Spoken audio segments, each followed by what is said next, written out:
Pengaruh-pengaruh hal seperti ini Bapak Ibu mesti terjadi terhadap siapapun awal-awal manakala proses sampean iku mengenal tentang masalah dzikir rasa.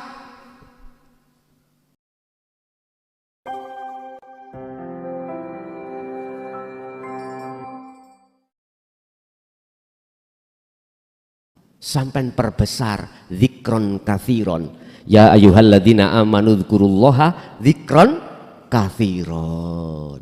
Perbanyak ilingmu nang Gustimu.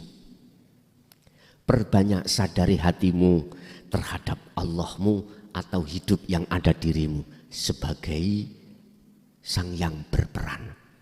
Perbanyak iman yang di situ. Ini maksud mengapa kita tidak boleh mamang, tidak boleh ragu. Kadang-kadang ngenten Pak, nyun sewu muncul makalah apik sangka Allah, nek elek sangka nafsumu sendiri. Lah iki bahaya. Mosok sih Gusti Allah itu dilokalisasi? Mosok sih Gusti Allah itu nyolong, mencuri? Itu loh Pak Bu ya. Masa sih di situ Allah yang agawe jelek? Akhirnya mamang kita dengan makalah ini. Kalau bagus itu datangnya dari Allah. Contoh kita melakukan sholat, melakukan zakat, puasa, haji, jelas mengatakan datangnya dari Allah. Terus di luar perkara yang bagus yang disebut sebagai maksiat, itu datangnya dari nafsumu sendiri. Wis, akhirnya ada dua penguasa ini. Jenengan mamang. Masa sih Gusti Allah itu dimaksiat? Pengaruh-pengaruh hal seperti ini Bapak Ibu mesti terjadi terhadap siapapun awal-awal manakala proses sampean iku mengenal tentang masalah dzikir rasa. Wis sudah biasa lah Pak, itu sudah biasa. Lah terus langkahnya bagaimana biar mamang itu jenengan itu tidak ada? Udah perbesar zikir rasa jenengan, dengan begitu nanti akan dengan sendirinya akan hilang. Yang tadinya kita ada kemamangan iman tentang sing dimaksiat miturut syariat. Gak mungkin nanti akan berkata ada selain Allah di situ. Kan sudah jelas. Innahu bikulli syai'im muhit. Bikulli syai' niku tanpa ada keterkecualian. Setiap apapun itu mesti dilimputi Allah. Mungkin bisa dilihat dalam surah Al-Qasas ayat 56. Ini terkait langsung makhluk selain Muhammad Rasulullah. Hanya Muhammad Rasulullah yang dihitopi. Ini tadi kan air. Oke, air sampai bisa menerima. Kalau semua itu datangnya Allah. Dari Allah, bukan dari air. Oke. Sekarang sampai dihadapno surat Al-Qasas 56. Allah katakan innaka la tahdi man ahbabta. Ini Pak. Bahasanya innaka la tahdi man ahbabta. Sesungguhnya kaum Muhammad, ini Allah yang mengatakan, itu tidak akan bisa memberikan bimbingan atau petunjuk terhadap orang-orang ahbabta, sekalipun orang yang kau cintai, sekalipun orang dekat kaum Muhammad. Sebab status Muhammad ini adalah makhluk, tidak jauh berbeda dengan air. Ini Rasulullah. Allah katakan, kau tidak bisa Muhammad memberikan petunjuk terhadap orang lain, sekalipun orang lain itu orang yang kau cintai. Anak, istri kan orang terdekat Pak ya. Orang terdekat kita adalah anak dan istri, nggak bisa. Tetapi walakinallaha yahdi may yasha. Akan tetapi yang bisa memberikan petunjuk itu adalah Allah terhadap orang yang dikehendaki. Berarti ayat ini menunjukkan bahwasanya selain Allah yang disebut makhluk itu tidak bisa memberikan manfaat atau mudorot terhadap yang lain. Ini Rasulullah. Allah mengatakan seperti ini. Ini Quran loh Pak. Hukum yang tertinggi bagi umat Islam. Oleh karena kita belum mengerti, belum ada hati ini basyirah, cahaya nur makrifat, ya mesti kita mandangnya makhluk. Itu pasti Pak, mandangnya terhadap makhluk.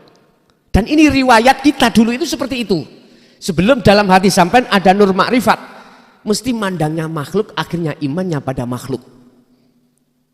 Kita beriman, yo karena air, kayak gitu ya. Iman kita, yo karena Rasulullah Muhammad, sehingga saya mengenal Allah, sehingga saya dapat syafaat dari Rasulullah, seperti itu. Tapi coba kita lupa pandangan satu sisi yang sebenar-benarnya pandangan. Pandangan basirah kita satu sisi terhadap Allah kita lupakan. Padahal kita sudah sering mengatakan la haula wala quwata illa billah. Padahal sering kita ketika sholat sebelum membaca Fatihah di rakaat pertama kita membaca inni wajjahtu wajhiya, lah gitu toh. Tapi prakteknya hati kita tidak sesuai dengan apa yang kita ucapkan secara lisan. Ini karena di dalam hati kita belum ada cahaya makrifat. Ini Pak. Ini. Belum ada. Sehingga kita selalu bantah aja. Kalau didatangkan ilmu tentang masuk di dalam dunia hakikat, membantah. 23 tahun, hampir 24 tahun. Kami menyerukan tentang dinut tauhid ini, keluh kesah yang kurasakan. Dan kami bisa mensensus atau memberikan prosentase terhadap umat, ternyata yang mudah menerima itu kalangan menengah ke bawah. Kalangan menengah ke atas terkait masalah keilmuannya, terkait masalah kedunianya, keduniawiannya, itu menengah ke atas jarang yang mau. Oleh karena sudah kadung kedisian, kedahuluan alim, kedahuluan menjadi al-ubad, ahli ibadah secara fisik dohiriah saja, kedahuluan sugih, kedahuluan berpangkat, berjabatan, susah menerima. Tapi ya tidak semua Pak. Artinya guru sedikit, hanya sedikit prosentasenya mereka. Saya bisa katakan ini karena kami terlibat langsung. Akhirnya saya sensus, saya pilah-pilah. Oh ternyata yang lebih banyak menerima itu kalangan menengah ke bawah. Luwih-luwih sing akeh masalah utang. Wis larinya itu wis gak ono maneh. Makanya berbahagialah kau yang banyak hutang. Banyak masalah. Di Quran Allah katakan tentang pendekatan diri pada Allah antara orang di tengah laut kapalnya mau tenggelam dengan orang dia itu sudah di daratan, sudah gak di tengah laut, ati luwih wedi iku ketika saat di posisi di tengah laut. Yang bisa membaca Yasin, tujuannya hanya satu, selamat. Lah gitu nggih. Diselamatkan Allah supaya kapal itu tidak tenggelam. Yang bisa membaca sholawat. Tahun 2005 Pak, kami itu diperjalankan Allah ke Mekah dalam rangka layangan. Ya. Tahu layangan? Bulan Dzulhijjah dalam rangka saya layangan. Main layang, bukan haji. Cuman aja di situ ikut rombongan orang yang berangkat haji. Jadi koper saya itu penuh dengan layangan, baju cuma 2 setel. Untuk tujuan itu layangan. Itu ketika di Bandara Juanda, ketika naik kira-kira jam berapa? Pagi jam 9. Sudah di atas, sudah agak nyantai, saya tanya pada jamaah yang ada sekitar 450 pesawat besar Pak ya. Jenengan iki umpomo kitirani pesawat iku mang coplok ya, oleng-oleng jatuhnya sampeyan njauh tulung sapa? Sebab ketika saat mulai take landing munggah niku, take up ke atas itu. Semuanya itu membaca doa gini, ngegecokan kursi termasuk saya. Perut saya itu enggak kuat Pak. Kalau pas pesawat naik dan turun itu seperti diudek sini. Kerawatak. Tapi kalau pesawat besar itu enggak begitu terasa. Sampai ke atas ini semuanya berdoa. Sudah selesai semuanya, sabuk boleh dilepas, saya tanya. Umpama pesawat ini kitirane pedot ya nopo. Terus oleng minta tolong terhadap siapa? Ya Allah Gus. Wis pedentang Allah. Udah. Jadi di dalam hati kan kecil Pak kita itu. Kecil banget di mata Allah. Tapi ketika saat pesawat sudah turun itu apa? Landing nggih. Landing. Tak lihat itu kabeh sujud syukur nih sore pesawat. Di lantai-lantai itu pas turunnya di Madinah, itu berarti bandara apa King Abdul Aziz ya, nggih di situ. Kula wasi nggih, saking senenge diselametno Allah lah ngoten nggih. Loh ketika saat itu dia itu berjalan ke maktab, bahasane sana itu maktab, cara sakniki itu penginapan, cara di sini itu hotel mungkin ya, hotel penginapan. Lali hatinya nang Allah. Masalahnya dalam keadaan aman. Mengapa demikian? Itulah karakter manusia. Yang hatinya belum ada nur makrifat pasti seperti itu Pak. Mau nyedek mendekat pada Allah ketika saat posisi kita kolab. Posisi kita itu susah. Posisi kita serba sulit. Mendekat. Makanya saya katakan berbahagialah kau yang Allah mendatangkan posisi duniawiyahmu itu kolab. Sebab dengan cara itu Allah akan memilih kamu untuk mengenal Allah ke depan dan bertemu Allah. Udah. Sebab kita lihat alhaakumut takasur. Mereka yang tambah muncak duniawiyahnya itu tidak menjadikan mayoritas, menjadikan mendekat dan bertemu Allah, justru malah dia melalaikan alhaakumut takasur. Hal itu terjadi hatta zurtumul maqabir sampai mati. Udah. Makanya kebanyakan yang masuk di dunia hakikat itu orang parah duniawiyahnya. Ya memang itu Allah membuat rencana seperti itu Pak. Ingat di dalam makalah Syekh Ibnu Athaillah nanti kita akan sampai pada makalah ketika saat hati seseorang ruhaniyah itu ada condongan millata Ibrahim Hanifah kepada Allah, Allah akan memutuskan hubungan ruhaniyahmu dengan hayatat dunia, itu pasti. Secara ruhaniyah, batiniah pasti Allah putuskan. Sebab dengan cara Allah memutuskan inilah jenengan iki soyo suwe lama kelamaan cahaya makrifat sampai bertambah benter, bertambah bersinar. Apakah itu juga mengimbas pada jasmaniah, dohiriyah, dunia saya juga buruk? Bisa jadi. Tapi ya tidak selamanya seperti itu. Jenengan pun salah paham. Mesti kok jadi wong melarat dohire, belum tentu. Kalau sudah ada di situ ajaran itu meninggalkan duniawiyah, mesti jasadnya nanti duniawiyahnya itu kolab. Belum tentu, cuman kebanyakan proses berangkat Allah untuk menyadarkan hamba yang dikehendaki, yang asalnya dia selalu lalai pada Allah disebabkan kemewahan duniawiyah, dia dijatuhkan dalam wilayah, dia itu dunianya secara dohiriyah itu terpuruk.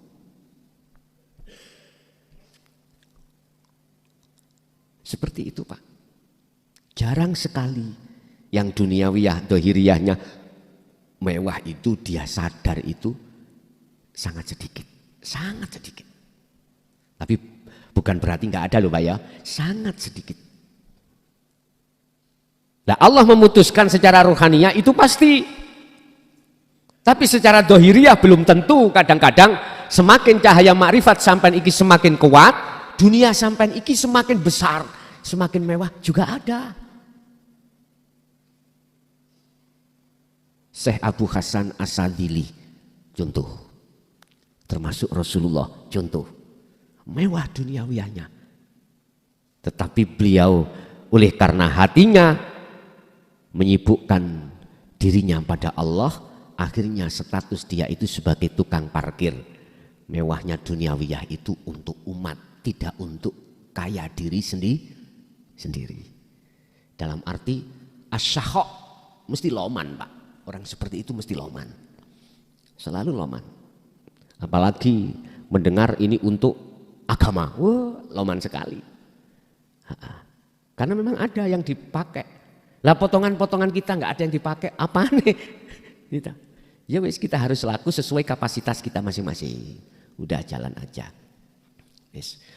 Tidak boleh mamang kalau itu betul-betul Allah, walaupun di posisi secara syariat koyoke disebut maksiat, koyoke disebut elek, tetap hatimu harus beriman bahwasanya semua itu mata malun datangnya dari Allah. Jangan bicara makhluk, jangan. Kita mengatakan ikut taat itu maksiat karena versi dari sisi syariah, dari sisi akal, dari sisi dohiriyah. Kita sholat ikut taat, kita ngerasani wong iku maksiat, ghibah orang maksiat.